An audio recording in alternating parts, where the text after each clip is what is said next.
कभी सोचा है आपने, ये जीवन क्या है? हम कौन हैं? क्यों हैं? मृत्यु क्या है? क्या सच में मृत्यु जैसी कोई चीज़ है? किसी का दिखाई ना देना क्या उसके अस्तित्व को ही समाप्त कर देता है?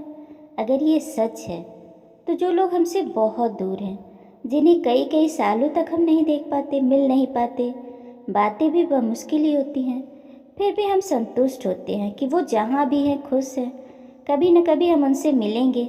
ये आस की डोर हमें बांधे रखती है, टूटने नहीं देती। बस ऐसी ही थोड़ी सी हिम्मत हमें इस धरती से जाने वाली आत्माओं के साथ भी दिखानी चाहिए।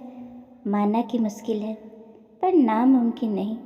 मान लीजिए कि वो प्रियजन भी बहुत बहुत दूर कहीं विदेश में हैं, खुश हैं, जीवंत हैं, और हम एक दिन उनसे ज़रूर मिलेंगे, बैठकर ढेर सारी बातें करेंगे। कोई कहीं नहीं गया, मृत्यु जैसी कोई चीज़ होती ही नहीं, बस परिवर्तन का एक रूप है। स्थूल से सूक्ष्म का, भौतिक देह से ऊर्जा में देह का। अगर कभी हमारी आंखें इतनी विकसित हो पाईं, ऊर्जाओं को देखने में सक्षम हो पाईं, तो हम अपने प्रियजन के सूक्ष्मतम रूप को भी देख सकते हैं। वो सदैव हमारे साथ हैं। अब हम अगर उन्हें महसूस न कर पाएँ तो ये हमारा दोष है, उनका या ईश्वर का तो नहीं। ईश्वर तो हमारे माता पिता की तरह हैं, जो सिर्फ और सिर्फ हमारा भला ही चाहते हैं। जिंदगी की भाग दौड़ ने, बहुत कुछ बड़ा हासिल करने की चाह ने हमारा ध्यान छोटी छोटी चीज़ों से हटा दिया। कभी अपने एक दिन को भी ध्यान से देखा है?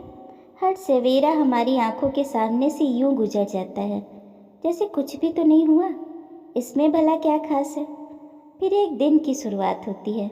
एक ऊर्जामय तरीके से अपने एक एक काम को हम समेटते हैं, बहुत जद्दोजहद करते हैं, मेहनत करते हैं। कभी सोचा है क्यों? हम अपने आज की बलि चढ़ाते हैं ताकि भविष्य बेहतर हो। पता है कि हमारे आज पर ही कल टिका हुआ है। आज का संघर्ष कल एक अच्छा सवेरा देगा। इस आस में गुजर जाता है सारा दिन, दौड़ते भागते। कुछ छूटता है, कुछ मिलता है, कुछ पाते हैं, कुछ खोता है। गुजर गया सारा दिन। शाम को थक खाकर घर की तरफ रवानगी। वो घर जहाँ सुख, शांति, आराम की चाह हमें खींच लाती है। पूरी रात हम आराम करते हैं। आने वाले कल में कौन कौन से काम निपटाने हैं, इस पर भी विचार करते हैं। फिर सारे दिन की थकान नींद की गोद में जाकर मिटाते हैं। याद रखिएगा, ये नींद बहुत ज़रूरी है।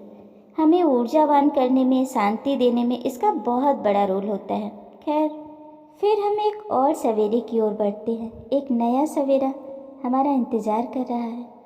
उस दिन के कुछ काम तो हमने पहले ही डिसाइड कर लिए थे, याद है ना? सवेरे से पहले वाली रात। फिर वही सवेरा, कुछ बचे काम निपटाते हैं, कुछ नए काम करते हैं। इस सारी प्रक्रिया पर कभी ध्यान दिया है? अगर नहीं तो चलिए आज ही देख लेते हैं। हमारा ये एक दिन हमारे एक पूरे जीवन की तरह है। बस अंतर इतना है कि ये दिन 24 घंटे का है और ये जीवन कई 24 घंटों का एक जुड़ा हुआ रूप है। ठीक से देखिए, सब कुछ तो वही है। हमारा जन्म एक नूतन सवेरे की तरह है। धीरे धीरे दिन चढ़ता है, उम्र बढ़ती है।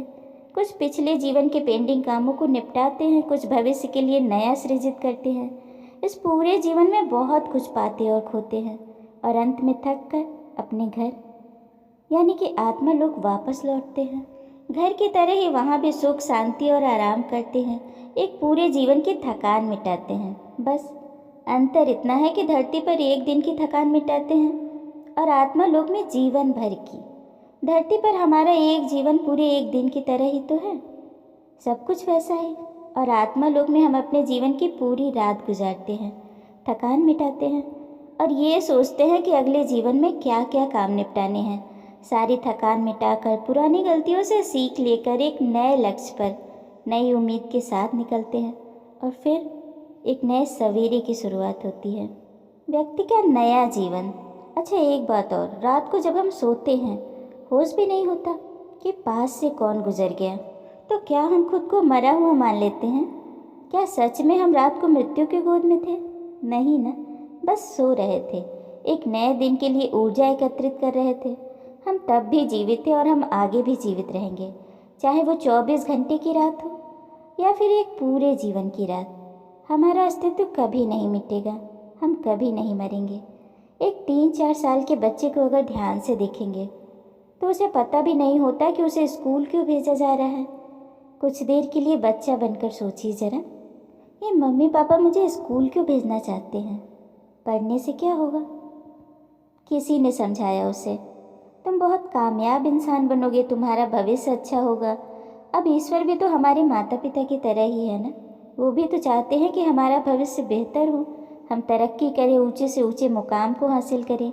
बस यहाँ के माता पिता भौतिक देह में हैं तो भौतिक उन्नति चाहते हैं, और ईश्वर यानी कि परमात्मा जो आत्माओं में सर्वश्रेष्ठ है, वो हमें आत्मिक उन्नति के शिखर पर देखना चाहता है। जैसे बच्चा स्कूल जाता है, वैसे ही हम भी अनुभव हासिल करने के लिए धरती पर आते हैं। स्कूल से शिक्षा लेके फिर घर तो जाना ही पड़ता है ना, एक क्लास से दूसरे क्लास, फिर हाई स्कूल की पढ़ाई, इंटरमीडिएट और फिर आगे की पढ़ाई। ये सिलसिला चलता जाता है। हमारी आत्मिक शिक्षा भी इसी तरह बढ़ती जाती है। कभी फेल भी होते हैं, फिर मेहनत करते हैं और दोबारा से आगे बढ़ते हैं। कहाँ भिन्नता है इन दोनों में?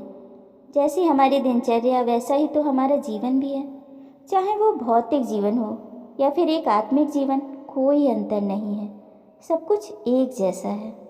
फिर भी हम मनुष्य तो हैं ही, इस काया के गुण दोष से बरी तो नहीं हो सकते। हमारा भौतिक मन भी कहाँ पीछे रहने वाला है, असर तो डालेगा ही। फिर भी थोड़ी प्रैक्टिस इसे कंट्रोल कर सकती है। खैर, अपने टॉपिक पे आते हैं। अपने किसी प्रियजन की मृत्यु के बाद हमें लगता है कि हम ही सबसे दुखी हैं। हमारा क्या होगा, हम अकेले रह गए, ये सारे विचार आना लाजमी है। पर इन सब के बीच हम जाने वाले के बारे में तो भूल ही जाते हैं। भूलना मतलब उसकी तकलीफ़ को भूल जाते हैं, यानी हमें दुखी देखकर वो भी तो कोई खुश नहीं होता ना। वो भी जल्दी अपने मार्ग पर आगे नहीं बढ़ पाते जब तक कि हम शांत न हो जाए, संतुष्ट न हो जाए। हमें शांति प्रदान करने के लिए वो कई तरीके अपनाते हैं। कभी दैहिक स्पर्श के जरिए, चाहे वो ऊर्जा की बौछार के रूप में हो या फिर कुछ अनुभूतियों के रूप में। जाने वाली आत्मा जब तक हमें सांत्वना नहीं देती, अपने मार्ग पर आगे नहीं बढ़ पाती। इसके लिए वो मानव देह के उन अंगों को खोजती है जो ऊर्जा के तीव्र सुग्राही होते हैं, जैसा कि टेमानो ने किया था। एलिस के बाएं कान के पीछे वाले भाग पर अपनी ऊर्जा को एक ठोस पुंज के रूप में केंद्रित किया था। जब किसी शोकग्रस्त व्यक्ति के साथ आत्माएं वैचारिक संवादों के जरिए जुड़ती हैं तो इसे कायिक कहते हैं। इसमें खास भावनात्मक प्रतिक्रियाएं उत्पन्न करने के लिए शारीरिक अंगों पर हल्का सा स्पर्श किया जाता है। इसमें सभी ज्ञानेंद्रियों का उपयोग भी किया जा सकता है। ऊर्जा पुंजों के उपयोग से दृष्टि, श्रवण, स्वाद और गंध के द्वारा पहचान को उत्पन्न किया जाता है, और इस पहचान के पीछे का सारा मकसद ही यही होता है कि शोकग्रस्त व्यक्ति को ये विश्वास दिलाया जाए कि उसका प्रियजन अभी जीवित है। दैहिक स्पर्श का उद्देश्य ये एहसास कराना होता है कि ये बिछड़न केवल एक परिवर्तन है और ये अंतिम सत्य नहीं, बल्कि इससे आगे भी बहुत कुछ है। कुल मिलाकर इसका उद्देश्य है कि ये व्यक्ति को सामान्य बनाकर जीवन को रचनात्मक रूप से जीने के लिए प्रेरित करती है। डॉक्टर न्यूटन का अगला माध्यम एक 49 वर्षीय व्यक्ति है जिसकी मृत्यु कैंसर से हुई थी। जब उससे पूछा गया कि उसने अपनी पत्नी को सांत्वना देने के लिए किस पद्धति का उपयोग किया था, तो उसने बताया कि छाती के केंद्र पर यानी हृदय पर वो अपनी ऊर्जा पुंज को छितरा देता था। ऐसा करने में वो कभी कभी चूक भी जाता था, लेकिन इससे कोई फर्क नहीं पड़ता था। वो अपने कमरे की छत से लगा होता था और उसकी पत्नी झुककर विलाप करती थी।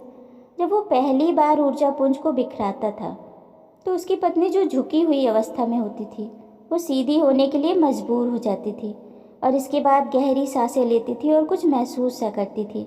फिर ऊपर की ओर देखती, और जैसे ही उसकी पत्नी ऊपर की ओर देखती, वो अपने छितराने की पद्धति का उपयोग करता, यानी छत के मध्य भाग से वो चारों तरफ ऊर्जा को बिखेर देता। अब इस ऊर्जा के बिखराव का कोई न कोई अंश मस्तक पर या फिर हृदय पर जाकर जरूर लगता, और इस प्रकार वो अपनी पत्नी को सांत्वना देने में कामयाब हो पाता। अब डॉक्टर न्यूटन ने जो अगले माध्यम का उदाहरण लिया है, वो बड़ी सावधानी के साथ अपनी ऊर्जा को लक्ष्य की ओर फैलाती है, मानो जैसे केक पर परत बिछा रही हो। वो सर का जो आधार होता है, रीढ़ की हड्डी के ठीक ऊपर वाले हिस्से पर, वो अपनी ऊर्जा का शक्तिपात करती है। अब उसने अपने पति केविन को सांत्वना देने के लिए गर्दन के पीछे वाले हिस्से को चुना, क्योंकि केविन को वहाँ पर सहलाने पर आराम मिलता था। ये स्थान उसके स्पर्श के प्रति सबसे ज़्यादा ग्रहणशील था। ऐसा लगता था जैसे वो उस स्थान की मालिश कर रही हो। उसे सिर्फ 1 मिनट का समय लगता था, सिर्फ ये एहसास कराने के लिए कि ये मैं हूँ। अब डॉक्टर न्यूटन का सवाल था, मगर अब तो तुम आत्मा लोक लौट चुकी हो, तो क्या उसे तुम्हारी कमी खलेगी नहीं? इस पर माध्यम का जवाब था, मैं तो समझती थी कि तुम ऐसी बातों के बारे में जानते हो।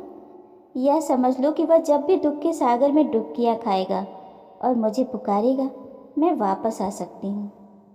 मैंने तो बस यूं ही पूछ लिया था, मैं इतना पत्थर दिल नहीं हूँ। लेकिन अगर मान लो केविन की ज़िंदगी में कोई और दूसरी औरत आ जाती है, तब क्या होगा? इस पर माध्यम ने बताया कि अगर वह फिर से सुखी हो जाता है तो मुझे खुशी होगी। यह इस बात का प्रमाण होगा कि हम एक दूसरे के कितने शुभचिंतक थे। हम लोगों का दाम्पत्य जीवन, उसका एक भी दृश्य कभी नहीं मिटेगा। उसे आत्मालोक में पुनः रच कर खेला जा सकता है। अब आगे स्तर 3 की एक आत्मा का जिक्र किया गया है।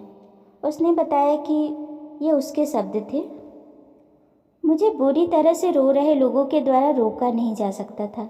मुझे अपनी पद्धति द्वारा मेरी तरंगित गूंज के साथ, उसके स्वर के साथ तालमेल स्थापित कर मस्तिष्क में गुंजाना होता है।